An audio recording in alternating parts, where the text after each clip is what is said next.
Ladies and gentlemen, welcome back to Citystreetsme.com. We are here in the beautiful city of Wichita, Kansas, down in the beautiful downtown district here at the City Hall with Council Member Lavonta Williams. How are you? I'm great, thank you. Thank you for getting on, and absolutely, definitely appreciate it. For those in the city that don't know you or know about you, let the people know who you are. I am a lifelong Wichitan. Grew up, born and raised, and have been here my entire life. I'm the oldest of 9 kids, but I never let that stop me from doing the things that I wanted to do. Taught school for 35 years, middle school specifically, that was my choice, taking care of middle school students. Coming to City Council was a different story. Right. It was not in my plan, it was not in my journey, but it must have been in somebody else's plans. So I'm here. So talking about that journey, how do we go from being in the education system to the city council? The last few years of my educational career, I did after-school programs for middle school students. So I was very involved with the middle schoolers, making sure they were safe after school, but that they were learning after school. And they were experiencing some things that perhaps they had not experienced. Maybe they'd never been to the Wichita Art Museum. Maybe they'd never been to the Kansas African American Museum. So I wanted them to experience new challenges, and I wanted them to study, and I wanted them to work on fitness, because I wanted to make sure that they were staying fit even after school. So being in an after school setting, I began to make relationships with the community. Neighborhood associations, introducing my students to neighborhood associations, putting on job fairs with neighborhood associations. So as I began to work with neighborhood associations, my interest began to peak as to how neighborhood associations were formed. How does government work with you? Right. So I got involved from that capacity by partnering with other pieces of the community, especially neighborhoods. Then I began to get interested in city government. And so I went to what was called a Citizens Academy, which taught us about all of the departments of the city. So from there I kept going, and the interest peaked, and I sat on different boards, sat on different committees, and then it was time for Councilman Brewer to run for mayor, which made him lose his seat. Right. In District 1. So once he won, I vied for those last 2 years of his position. And then just lately, I ran for my own. And I say just lately because it's time to run again. Right on. So let me ask you this. What is the biggest enjoyment that you take from your current position on the city council? What gives you that happy joy of doing what you do? Serving people. Watching improvements in all of District 1. Making changes. There are some things that are not that great, but seeing changes in the community is something I love, absolutely love. I love watching a bridge down on Lincoln Street being repaired, and knowing that when it opens, then we'll start looking at recreation on the river. I love, absolutely love watching the war zone, it looks like, on 13th Street, right. Trying to manage our way through there. But I'm not looking at the construction the way it's going on now. I'm looking at what it's going to look like once it's done. Right. I'm looking at those types of things. 17th Street was done, 13th Street was done, and now I'd love to see 9th Street revitalized as well.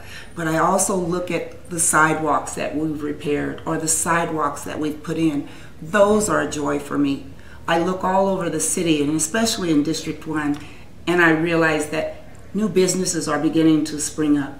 And I love seeing new businesses because that means employment for many, many people, and employment for those that might live just right across the street. Right. So I love seeing those small businesses. Some people say they're just dollar stores. That's a start. Right. Because if we can lure at least some of the stores in, then we can also look for those bigger stores, like the Walmarts. And then maybe look for a dry cleaner that comes in, and you don't have to go to the edges of the city. Right. So I enjoy improvements being made in the city. I like that. I like that. Thank you. I'm gonna shift your direction here. I'm gonna ask you a question. Now we're gonna get a little nosy here. if I get in your car right now, What am I listening to? What are you listening to? I listen to Sirius Radio, praise. Okay. I love praise, or it goes back to the oldies. Okay. So that's the old R&B or praise. Okay. Hello. Every now and then, for instance, in my bathroom, I have a radio. Right. I listen to Greg, the Hitman. Okay. And that's because I learned from Greg. He was a former student. The Hitman was on 93.9. And I call him occasionally to ask him questions about different things that are going on. Our Old Town situation. Right. And so I love hearing some of the conversations that are going on. And then sometimes I'll get on the radio and I'll call and I'll say, no, we're not doing that, Mr. Hitman. So that's what I listen to. Okay. Well, you kind of touched on the Old Town situation a little bit. You've been in Wichita. You're a lifelong Wichitan. Yes. You came up. You've seen the youth evolve over time. Yes. Talk to me about maybe where do you think our youth today are going wrong?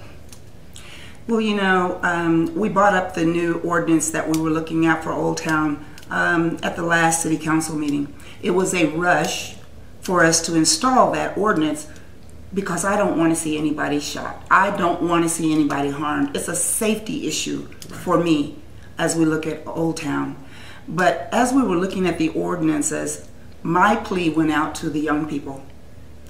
My plea went out to tell them you are about to lose what you have because of a few bad apples.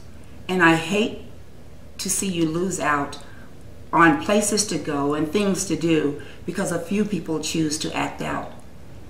And so I appeal to the young people. Help us to help get that message out. We've got to take care and do the right thing in order for us to maintain where you are going. So I'm asking some of the youth to stand up and to talk out and to let people know, man, you're doing the wrong thing. Right.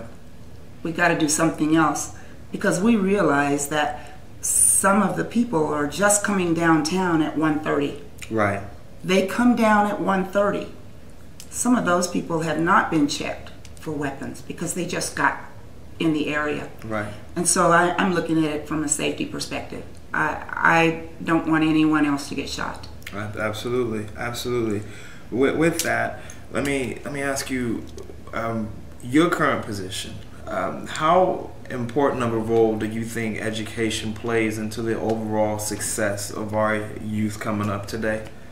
I think education is very important. You may not know, but I was one of those people that was asking and fighting for neighborhood schools to remain in our community, remain neighborhood schools. I did not want to see Mueller leave the area because Mueller has a complete focus on math and science. And I wanted our kids to maintain that focus on math and science. Northeast Magnet, you have a group of students who already know what they want to do. Right. Their focus was there. And I know it will continue because that is the kind of student that we have there.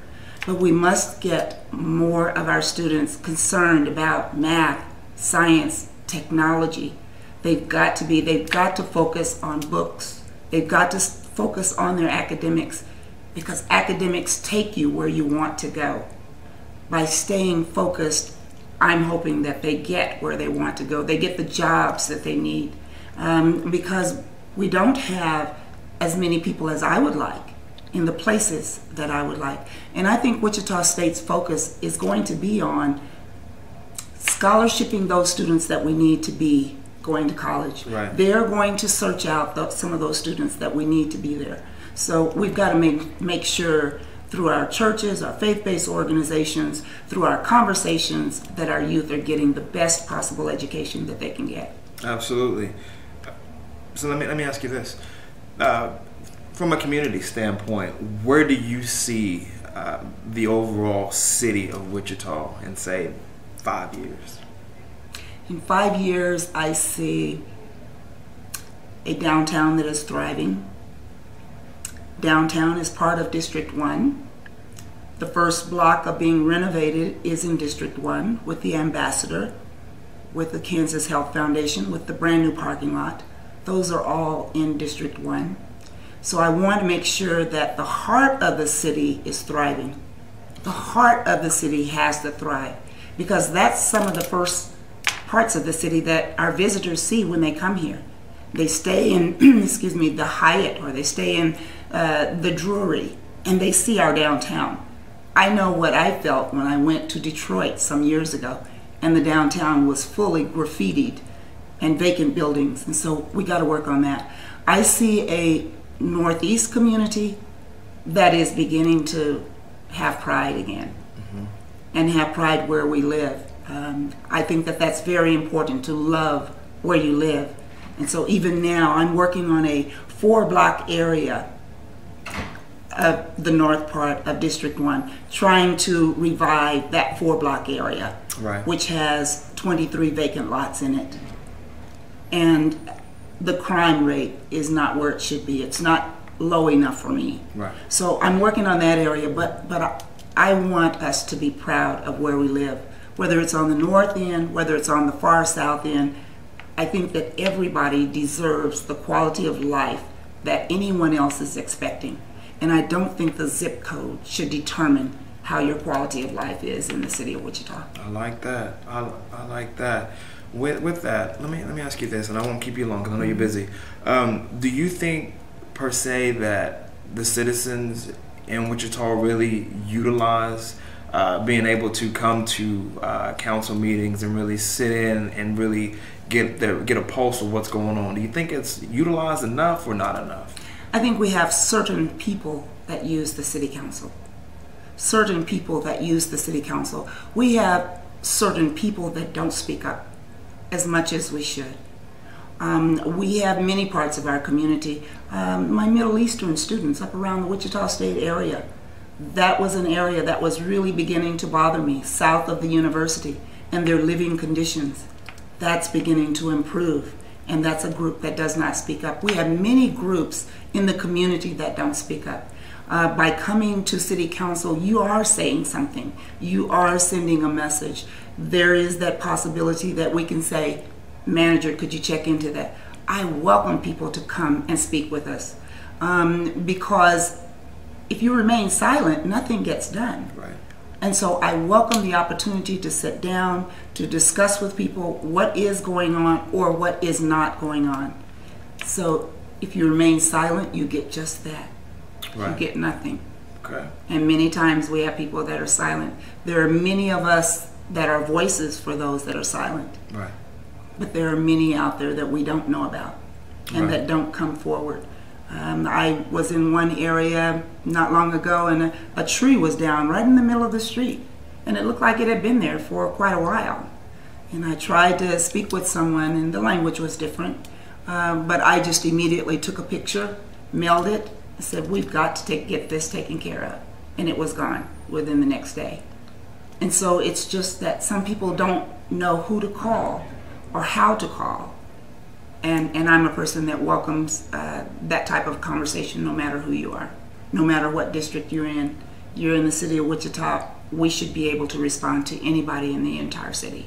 Absolutely. I like that too. You are candid. I like that. Yeah, beautiful. I'm passionate. I like that. About Wichita. Passionate. I am. I was passionate about my students. I probably taught I taught at one of the lowest income schools in the city. I never told the kids that, right, because I didn't want my expectations and I didn't want their expectations to change. Right. And so I expected from them that any school in the city would expect. When I coached, I expect you to be the type of student that I want you to be. If I tell you to wear a dress to school that day because you have a volleyball game that night, that's what you're going to do, right, even if you're a starter. So I expected high goals, high achievements from all of my students.